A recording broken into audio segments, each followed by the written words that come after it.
आशा भरी नारी। ये TWR इंडिया की प्रस्तुति है।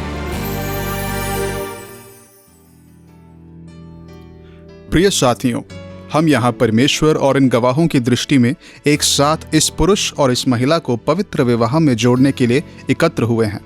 प्रभु, केवल आप ही देख सकते हैं कि आने वाले वर्षों में ये एक दूसरे को, अपने परिवारों को, अपने चर्च को और अपने आसपास की दुनिया को कितना कष्ट पहुंचा सकते हैं। मुझे यकीन है कि अभी आपने जो सुना उस पर आपका ध्यान ज़रूर गया होगा। मुझे यकीन है कि हम में से किसी ने भी यह सोचकर विवाह में प्रवेश नहीं किया होगा कि मैं अपने विवाह को कैसे बर्बाद कर सकती हूँ और उन सभी लोगों को जो मेरे लिए सबसे ज़्यादा मायने रखते हैं उन्हें कैसे चोट पहुँचा सकती हूँ। हम सभी चाहते हैं दोस्तों कि हमारा विवाह का वो दिन रोमांस से भरपूर जीवन की शुरुआत बने, जो एक हैप्पी एंडिंग या सुखद अंत में किसी एक दिन पर जाकर समाप्त होगा। लेकिन विवाह बहुत जटिल है दोस्तों। जिस क्षण से हम अपने पुरुष का हाथ पकड़कर उसे पति स्वरूप स्वीकार करते हैं, तब से लेकर जीवन के अंत के उस पल तक जब आपको अपने पति का हाथ छोड़ देना होगा, तब तक विवाह जटिल ही है। 60 या अधिक वर्षों के लिए दो अपूर्ण लोगों को एक साथ तालमेल बिठाने की कोशिश करना जीवन में सबसे कठिन और फिर भी सबसे अधिक फायदेमंद चीज़ों में से एक है। यहाँ केवल परमेश्वर ही हमारी मदद कर सकते हैं दोस्तों, और परमेश्वर करते हैं। इफिसियों के अध्याय 5 में परमेश्वर हमें अपनी रणनीति बताते हुए ये बताते हैं कि विवाह कैसे कार्य करता है। आशा भरी नारी के आज के इस कार्यक्रम में आपका हार्दिक स्वागत है। आइए हमारे साथ जब हम चर्चा करते हैं, सीखते हैं और बाइबल से समझते हैं, जानते हैं कि ईश्वर केंद्रित विवाह को बनाने और चलाने के लिए क्या क्या आवश्यक है। मैं हूँ वाणी और मैं आज के लिए आपकी मेज़बान बनूंगी। प्रसिद्ध लेखिका कोरी टेन बूम ने एक बार एक सुंदर कथन लिखा था। जब एक ट्रेन सुरंग से गुजरती है या टनल से गुजरती है और अंधेरा हो जाता है, तो आप टिकट को फेंक कर बाहर कूद नहीं जाते हैं। आप शांति के साथ बैठते हैं, बहुत शांत रहते हैं और इंजीनियर पर भरोसा करते हैं। हमने कितनी बार ऐसे जोड़ों के बारे में सुना है दोस्तों, जो अपने विवाह को त्याग देते हैं। अगर हम दुनिया भर में तलाक की दरों को देखें तो उत्तर निराशाजनक है, क्योंकि वह मात्रा में बहुत अधिक है। बहुत से जोड़ों ने यह अनुभव करने का मौका मिलने से पहले ही हार मान ली है कि एक परिपक्व रिश्ते के क्या लाभ होते हैं। दोस्तों, परमेश्वर के मार्ग में एक साथ बढ़ने के आनंद का अनुभव करने से पहले ही वो अलग हो जाते हैं। हम में से जो परमेश्वर पर भरोसा रखते हैं, उन्हें यह याद रखना चाहिए कि वह हमारे जीवन में काम कर रहा है। हम इसे समझें या ना समझें, चाहे हम अभिभूत हों, तनावग्रस्त हों या अपनी हताशा के छोर पर हों, हम हमेशा उसकी सामर्थ्य में शांति प्राप्त कर सकते हैं। हर मुश्किल दिन और हर परीक्षा जिसका हम सामना करते हैं, परमेश्वर से जुड़ने का एक अवसर है दोस्तों, जिससे हम अन्यथा चूक सकते हैं। और जब हम परमेश्वर पर भरोसा करते हैं, हम उद्धार, दया और अनुग्रह के द्वार को खोलते हैं। तो इसमें मेरे लिए क्या है, आपके लिए क्या है? शायद हम में से प्रत्येक ने ऐसा प्रश्न अपने आप से ज़रूर पूछा है जिनका विवाह हो चुका है। शायद एक युवा नवविवाहित दुल्हन के लिए यह शादी का दिन है।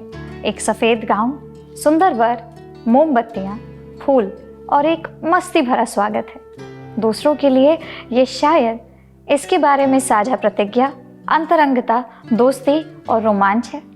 हम में से जिनके विवाह को अधिक समय हो चुका है, उनके लिए यह बच्चों, सहचर्य और संबंध निर्माण के बारे में है।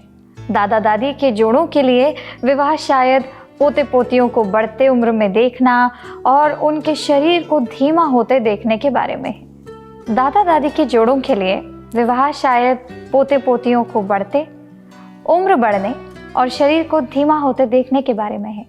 ईश्वरीय जोड़ों के लिए विवाह विश्वास की परीक्षा का आधार प्रदान करता है।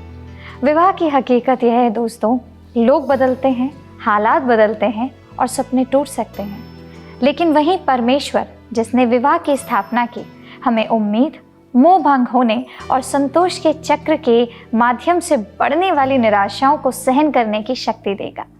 हमारा समाज वैवाहिक संबंधों के लिए कुछ अपेक्षाएं स्थापित करता है। हम यह मानते हुए जीवन गुजारते हैं कि विवाह हमारी सभी ज़रूरतों को पूरी करेगा। इसमें स्नेह और यौन अंतरंगता, बातचीत के लिए, वित्तीय सुरक्षा के लिए, सामाजिक स्वीकृति के लिए, परिवार के लिए और सहचर्य की आवश्यकता शामिल है। नतीजतन हम में से कई लोग विवाह में प्रवेश करते हैं और उम्मीद करते हैं कि ये हमारी सभी समस्याओं का समाधान कर देगा। दोस्तों, हम में से बहुत से लोग इस विचार के साथ विवाह में प्रवेश करते हैं कि जीवन साथी कैसा हो या कैसा मिले, हम विवाह से पहले थोड़ा सा व्यक्त कर सकते हैं, लेकिन यह बहुत जल्द ही सामने स्पष्ट हो जाता है। बाइबल बताती है दोस्तों कि विवाह के लिए परमेश्वर की अपेक्षाएं हमसे भिन्न हैं।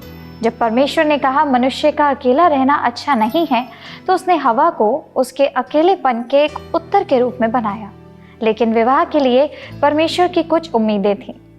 विवाह हमें किसी और की ज़रूरतों को पूरा करने में भी सक्षम बनाता है।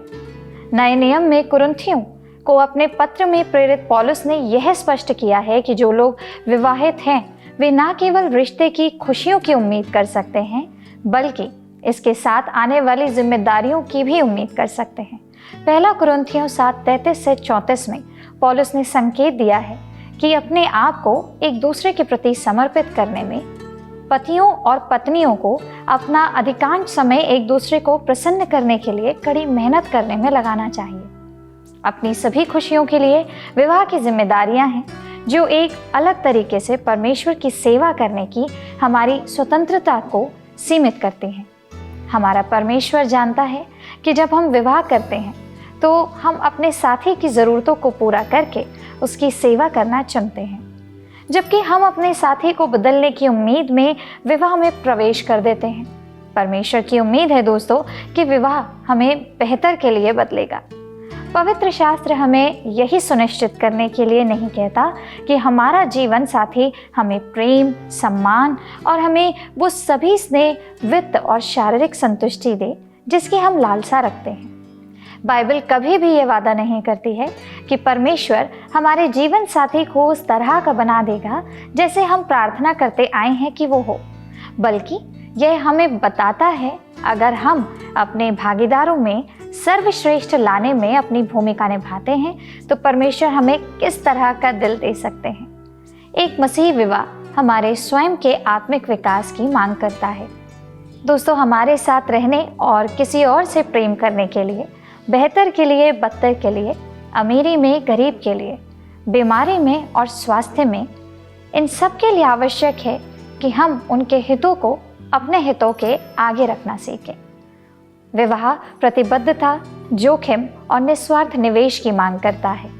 एक जोड़े को एकता और प्रेम और वफादारी और आशीष प्राप्त करने के लिए परमेश्वर अपेक्षा करते हैं कि उन्हें सीखना चाहिए कि व्यक्तिगत अधिकारों को कैसे और कब संतुलित करना है। समय के साथ हम उस समृद्धि का अनुभव करना सीख सकते हैं दोस्तों, जो तब आती है जब दूसरे की सच्ची ज़रूरतों को उनके अपनी इच्छाओं से पहले रखा जाता है। पति और पत्नी के रूप में अगर हम इस तरह से प्रेम करना सीखते हैं तो हम एक ऐसे उदाहरण बन सकते हैं या एक ऐसा उदाहरण बना सकते हैं जिसके माध्यम से दूसरे लोग परमेश्वर के राज्य के काम को देखते हुए परमेश्वर की प्रशंसा कर सकते हैं। जब हम अपने आप को परमेश्वर के सामने समर्पित कर देते हैं तो हम परमेश्वर द्वारा रचित विवाह के जीवित प्रमाण बन जाते हैं। तो हम एक ऐसा उदाहरण बन सकते हैं दोस्तों, जिसके माध्यम से दूसरे लोग परमेश्वर के राज्य को काम करते हुए देख सकते हैं। जब हम अपने आप को परमेश्वर के सामने समर्पित कर देते हैं तो हम परमेश्वर द्वारा रचित विवाह को एक जीवित प्रमाण के रूप में बना देते हैं। दोस्तों, बच्चों और विस्तारित परिवार को उस तरह के वफादार प्रेम, ईमानदारी, नैतिक साहस, सच्ची विनम्रता, अविश्वसनीय धैर्य और कोमल समझ को देखने का मौका दिया जाता है जो परमेश्वर विवाह में दे सकते हैं। हमारे घरों में गड़बड़ी और भय का शासन करने के बजाय अन्य लोग ईमानदारी, देखभाल और दोस्ती देखेंगे। लेकिन इस तरह के प्रेम के लिए हमें मुख्य रूप से अपने जीवन साथी के दोषों पर नहीं, बल्कि अपने स्वयं के उद्देश्यों और कार्यों पर ध्यान केंद्रित करने की आवश्यकता होती है। बाइबल यह भी स्पष्ट करती है कि जब एक पुरुष और महिला विवाह में शामिल होते हैं तो वे एक हो जाते हैं और उनकी एकता का नियंत्रक कारण जब तक वे दोनों जीवित रहते हैं, एक दूसरे की भलाई की देखभाल करने के लिए उनकी पारस्परिक प्रतिबद्धता है। प्रेम के प्रति इस प्रतिबद्धता का मतलब है कि हमें अपने साथी में सर्वश्रेष्ठ लाने के लिए हमेशा सकारात्मक तरीकों की तलाश करनी चाहिए। इसका अर्थ यह भी है दोस्तों कि अपने स्वयं के दोषों और पापों से निपटने के बाद हम एक दूसरे में दोषों से निपटने के लिए संवेदनशील तरीकों को खोजेंगे। बाइबल एक दूसरे को कुड़कुड़ाने, शिकायत करने या कठोर निंदा करने की अनुमति नहीं देती है। नीति वचन 21:9 में यह लिखा है, लंबे चौड़े घर में झगड़ालू पत्नी के संग रहने से छत के कोने पर रहना उत्तम है, लेकिन प्रेम के साथ यह जिम्मेदारी आती है कि एक साथी में सबसे बुरे के बजाय सबसे अच्छा लाने के लिए हर संभव प्रयास किया जाए। विवाह के लिए परमेश्वर की अपेक्षाओं में सबसे महत्वपूर्ण यह है कि विवाह कलीसिया के साथ मसीह के संबंध की एक तस्वीर हो। परमेश्वर की अपेक्षा यह है दोस्तों कि पति और पत्नी मसीह और उसकी कलीसिया के बीच विवाह पर अपनी नज़र रखने के द्वारा एक स्थायी प्रेम विकसित करेंगे। प्रेरित पौलुस ने इफिसियों 5:30-32 में लिखा है, इसलिए कि हम उसकी देह के अंग हैं, इस कारण मनुष्य माता पिता को छोड़कर अपनी पत्नी से मिला रहेगा और वे दोनों एक तन होंगे। यह भेद तो बड़ा है, पर मैं मसीह और कलीसिया के विषय में कहता हूँ। परमेश्वर की अपेक्षाएं दोस्तों एक नए या पुनर्स्थापित विवाह के लिए महान प्रतिज्ञा प्रदान करती हैं। वे अपेक्षाएं हैं जो हमें अपने से ऊपर उठाती हैं और इससे उस प्रेम को प्रकट करती हैं जिसका स्रोत परमेश्वर है। क्या आप जानते हैं कि परमेश्वर ने विवाह को स्वयं और कलीसिया के प्रति अपने प्रेम की प्रतिनिधित्व करने के लिए रचा था? हम इसे इफिसियों की पुस्तक में पाते हैं, जब प्रेरित पौलुस विवाह की इन महान वास्तविकता को साझा करता है। दूल्हे के रूप में यीशु इफिसियों 5:25-33 में अपने दुल्हन को महान विवाह के लिए तैयार करता है। दूसरे शब्दों में कहें तो विवाह सीधे तौर पर मसीह और उसके अनुयायियों के बीच संबंध का प्रतीक है। दोस्तों, विवाह का एक दिलचस्प पद सबोपदेशक 4:9-12 से है। 1 से 2 अच्छे हैं क्योंकि उनके परिश्रम का अच्छा फल मिलता है, क्योंकि यदि उनमें से एक गिरे तो दूसरा उसको उठाएगा, परंतु हाय उस पर जो अकेला होकर गिरे और उसका कोई उठाने वाला ना हो।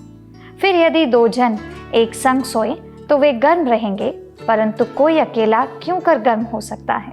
यदि कोई अकेले पर प्रबल हो तो हो, परंतु 2 उसका सामना कर सकेंगे। जो डोरी 3 धागे से बंधी हो वो जल्दी नहीं टूटती। 2 धागे की डोरी भले ही टूट जाए, लेकिन 3 धागे से बुनी गई डोरी को तोड़ना बहुत कठिन होगा। जिस कारण से हम विवाह करना चुनते हैं दोस्तों, जिस कारण से परमेश्वर ने विवाह स्थापित किया है, वह प्रेम से प्रेरित है। प्रेम एक शक्तिशाली भावना है क्योंकि परमेश्वर स्वयं प्रेम है। अब जब हम समझते हैं कि विवाह परमेश्वर और उसकी कलीसिया की प्रतिबिंब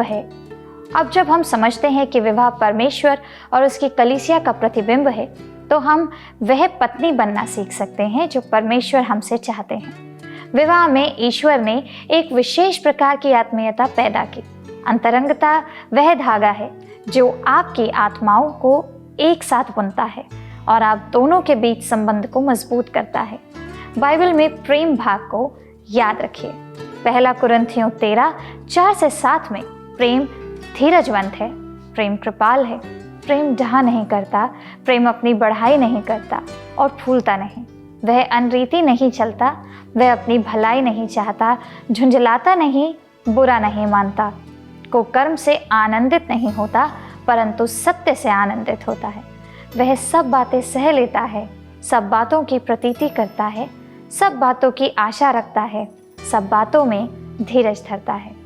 खुद की देखभाल करने वाली महिला होना महत्वपूर्ण है। हमारे शरीर को गर्भावस्था, प्रसव और बहुत सी परिस्थितियों से निपटने के लिए बनाया गया था। हमारे दिमाग जीवन को आश्चर्य और संजोने और परिप्रेक्ष्य देने के लिए बनाए गए थे।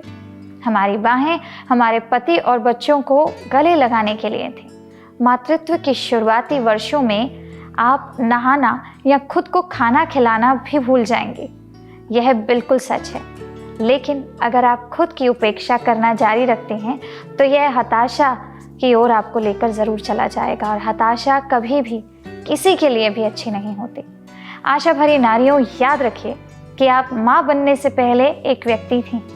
परमेश्वर हमारे लिए सबसे अच्छा चाहते हैं, इसलिए हमें पहला कुरिन्थियों 6:19-20 को याद रखना चाहिए। क्या तुम नहीं जानते कि तुम्हारी देह पवित्र आत्मा का मंदिर है जो तुम में बसा हुआ है और तुम्हें परमेश्वर की ओर से मिला है, और तुम अपने नहीं हो क्योंकि दाम देकर मोल लिए गए हो, इसलिए अपनी देह के द्वारा परमेश्वर की महिमा करो। पत्नी के रूप में अक्सर स्वयं की देखभाल की अनदेखी की जाती है क्योंकि हम बच्चों पर बहुत अधिक ध्यान केंद्रित करते हैं। याद रखिए दोस्तों, माँ बनने से पहले हम पत्नियाँ थीं। हम पत्नियाँ होने से पहले एक बुलाहट के साथ परमेश्वर की बेटियाँ थीं। यदि आपको आनंद नहीं मिल रहा है, यदि आप असफल हुई हैं या कोई बड़ी कमी है, तो याद रखिए कि आप कौन थे। अपने लिए समय में फिट होने का एक तरीका खोजिए। एक सुखी पत्नी निश्चित रूप से एक सुखी पारिवारिक जीवन की ओर ले जाती है। दुनिया भर में सीमाओं और संस्कृतियों से परे महिलाओं को हमेशा एक समस्या रही है, अपने पतियों को यह बताने में असमर्थता कि उन्हें क्या चाहिए। हमारे पति हमारे दिमाग को नहीं पढ़ सकते या यह नहीं जान सकते कि हम क्या सोच रहे हैं, इसलिए उन्हें ईमानदारी से सरल तरीके से बताइए। जब हम सही प्रतिक्रिया पाने के लिए सही शब्दों को सही तरीके से कहने की कोशिश करते हैं तो हमारे संचार सहज और स्वाभाविक होने के बजाय बनावटी हो जाते हैं। सच्चा संचार तभी होगा जब लोग ईमानदारी से सम्मान करते हैं और दूसरों की बात सुनने की इच्छा रखते हैं। अधिकांश लोग ईमानदारी के प्रति अच्छी प्रतिक्रिया देते हैं। हमें अपने जीवन साथी को बुलवाने की कोशिश करने के बजाय सम्मान का माहौल बनाने पर काम करने की ज़रूरत है। अगर हम खुले दिमाग वाले और प्रतिक्रिया देने में धैर्यवान हैं तो हमारे विवाह में विश्वास और संचार में लगातार सुधार होगा। दोस्तों, समय निकालें और एक दूसरे के साथ गुणवत्तापूर्ण समय बिताएं। परमेश्वर का वचन कोमल अनुस्मारकों से भरा पड़ा है कि संचार कितना कीमती है। गलातियों 6:2 हमें बताता है, एक दूसरे के भार को उठाओ और इस प्रकार मसीह की व्यवस्था को पूरा करो। विवाह में अपनी क्षमताओं और जीवन की दिशा में सुरक्षित और आत्मविश्वास महसूस करने की क्षमता बहुत ज़रूरी है। दोस्तों, फिर भी कई बार हम खुद को कठोरता या दूसरों के साथ तुलना करने के द्वारा आंकने लग जाते हैं। हम अक्सर अपनी आत्ममूल्य की भावनाओं को दुनिया के मानकों से चुनौती देने की अनुमति देते हैं। उदाहरण के तौर पर सुसमाचार पर आधारित मूल्य की भावना, जैसे दयालुता, बहुनाई और विश्वास को अक्सर हमारी दुनिया में कम मूल्य दिया जाता है। दुनिया मितव्ययिता के बजाय धन, सम्मान के बजाय प्रसिद्धि और सेवा के बजाय स्थिति पर जीत का जश्न मनाती है। लेकिन हम में से प्रत्येक को यह याद रखना चाहिए कि हम अद्वितीय गुणों, प्रतिभाओं और क्षमताओं के साथ परमेश्वर की संतान हैं। हमारा मूल्य निहित है। जबकि अन्य हमारे ईश्वर प्रदत्त उपहारों को पहचानने में हमारी मदद कर सकते हैं, वे हमें आत्मसम्मान नहीं दे सकते। हमें अपना स्वाभिमान विकसित करना चाहिए। हमें अपने अच्छे गुणों को पहचानना सीखना चाहिए और लगातार खुद को डांटे बिना अपनी कमजोरियों पर काबू पाने के लिए काम करना चाहिए। मत्ती 5:48 में परमेश्वर हमें याद दिलाता है, इसलिए चाहिए कि तुम सिद्ध बनो जैसा तुम्हारा स्वर्गीय पिता सिद्ध है। लेकिन पूर्णता प्राप्त करना मुश्किल है और अक्सर इसे प्राप्त करने के लिए जीवन भर या उससे अधिक समय लगता है। हम में से कुछ लोग हार मान सकते हैं, आसान विकल्पों की ओर रुख कर सकते हैं। हम में से कुछ लोग उस क्षेत्र में पूर्णता के लिए प्रयास करते हैं जिसमें हमें उपहार दिया गया है और करियर, बौद्धिक विकास, सेवा या भौतिक अधिग्रहण के प्रति जुनूनी हो जाते हैं। हम में से कुछ लोग कठिन रास्ते पर कर्तव्य परायणता से लेकिन असहजता से चलते रहते हैं। कभी कभी हमारे जीवन साथी के साथ धैर्य कमज़ोर हो सकता है। चाहे आप किसी बहस में पड़ गए हों या आप ये नहीं देख पा रहे हों कि आपका साथी अपने बर्तन सिंक में क्यों नहीं रख सकता है, आप खुद से पूछ सकते हैं, मैं इस व्यक्ति से बिना शर्त प्रेम कैसे करूं? इसका उत्तर देने के लिए हमें बिना शर्त प्रेम के आदर्श उदाहरण से आगे देखने की आवश्यकता नहीं है, जो कि उदाहरण है हमारा स्वर्गीय पिता। हमारी सभी कमजोरियों और कमियों के बावजूद परमेश्वर हमसे प्रेम करता है, चाहे कुछ भी हो, हम कैसे ही क्यों ना हो। जब हम दूसरों से बिना शर्त प्रेम करते हैं तो हम भी बस यही करते हैं। हम उनसे प्रेम करते हैं चाहे कुछ भी हो, चाहे वो कैसे भी हो। हालांकि इसका मतलब यह नहीं है कि आपको अपने साथी की गलत हरकतों को अनियंत्रित होने देना चाहिए। इसका मतलब यह है कि आपको अपने साथी की शाश्वत क्षमता को पहचानना सीखना चाहिए। उन्हें देखने की कोशिश करें जैसे परमेश्वर उन्हें देखता है, पश्चाताप और विकास के सक्षम होने के रूप में। ऐसा करने से आप पाएंगी कि उनके प्रति आपका प्रेम और धैर्य बढ़ जाएगा। लेकिन हमें सिद्ध होने के लिए परमेश्वर की अपेक्षा से निराश नहीं होना चाहिए। परमेश्वर हमसे सच्चा प्रेम करते हैं दोस्तों। हम उनकी संतान हैं। उसका पुत्र हमारे पापों के लिए स्वयं का बलिदान करने के लिए पृथ्वी पर आया, ताकि हम आनंदित हो सकें और स्वर्ग में अपने पिता के पास लौट सकें। हमसे जिस पूर्णता की अपेक्षा की जाती है वह है एक प्रेम पूर्ण ईश्वर की दया पर धैर्य, विकास और निर्भरता का आजीवन प्रयास। हमारे द्वारा बोले जाने वाले एक एक शब्द हमारे विवाह और घरों पर एक अद्भुत सामर्थ्य रखते हैं। शायद आपके विवाह को 20 साल से अधिक हो चुके हैं और आप वास्तव में सोचते हैं कि आपका पति बदल नहीं सकता या कभी नहीं बदलेगा। याद रखिए कि परमेश्वर के साथ कुछ भी, जी हाँ, परमेश्वर के साथ कुछ भी असंभव नहीं है। यदि आपने कभी एक पोशाक सिली है या सिलने का प्रयास किया है तो आप ये जानती हैं कि एक पैटर्न कैसे बनता है। पैटर्न कई टुकड़ों से बना हुआ होता है, कुछ बड़े और कुछ छोटे, जिनमें से कोई भी सटीक रूप से तैयार उत्पाद जैसा नहीं होता है। जब आप पैटर्न बिछाते हैं और कपड़ा काटते हैं तो आपके पास पूरी पोशाक नहीं होती है, बल्कि कपड़े के कुछ टुकड़े होते हैं। जब इसे ठीक से इकट्ठा किया जाता है, सिला जाता है, बटन, स्नैप या जिप के साथ प्रयोग करके इसे योग्य बनाया जाता है, तो ये टुकड़े मिलकर एक पूरी पोशाक को बना देते हैं। प्रत्येक पैटर्न में विभिन्न भागों में जोड़े होते हैं। 2 आस्तीन, 2 चोली के टुकड़े, 2 आगे और 2 पीछे के स्कर्ट, और यहाँ तक कि कॉलर के आगे और पीछे के टुकड़े। एक विवाह का संबंध भी बहुत हद तक इसी समान है। परमेश्वर ने पतियों और पत्नियों के लिए एक मास्टर पैटर्न तैयार किया है दोस्तों, जिसका पालन करने पर एक पूर्ण, सफल और सुंदर विवाह का निर्माण होगा। उसी तरह जैसे एक पैटर्न के विस्तार में कई अंतरों के साथ विभिन्न आकारों और रंगों में एक पोशाक बनाई जा सकती है, इसलिए मेरा विवाह आपके विवाह से अलग दिख सकता है। सभी जोड़ों को प्रेम और विवाह में चुनौतियों का सामना करना पड़ता है। तर्क, विचारों में अंतर या वित्तीय समस्याओं जैसी स्थितियां सामने आ सकती हैं। कारण जो भी हो दोस्तों, पति और पत्नियां किसी भी चुनौती को दूर करने के लिए एक साथ काम कर सकते हैं, जब उन्हें याद होगा कि उनका विवाह एक पवित्र वाचा और जिम्मेदारी है। अंततः हमारे पास यह चुनने की शक्ति है कि जब आपके विवाह में चीज़ें ठीक नहीं चल रही हैं तो हम कैसी प्रतिक्रिया देंगे। क्या हम अपने जीवन साथी को क्रोध, हताशा और कटुता के साथ जवाब देंगे, या हम धैर्य, प्रेम और नम्रता से प्रतिक्रिया करेंगे।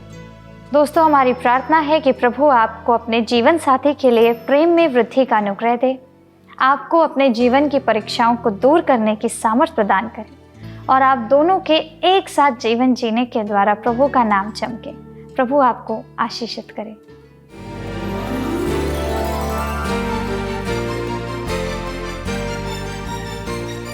आशा भरी नारी, ये TWR इंडिया की प्रस्तुति है।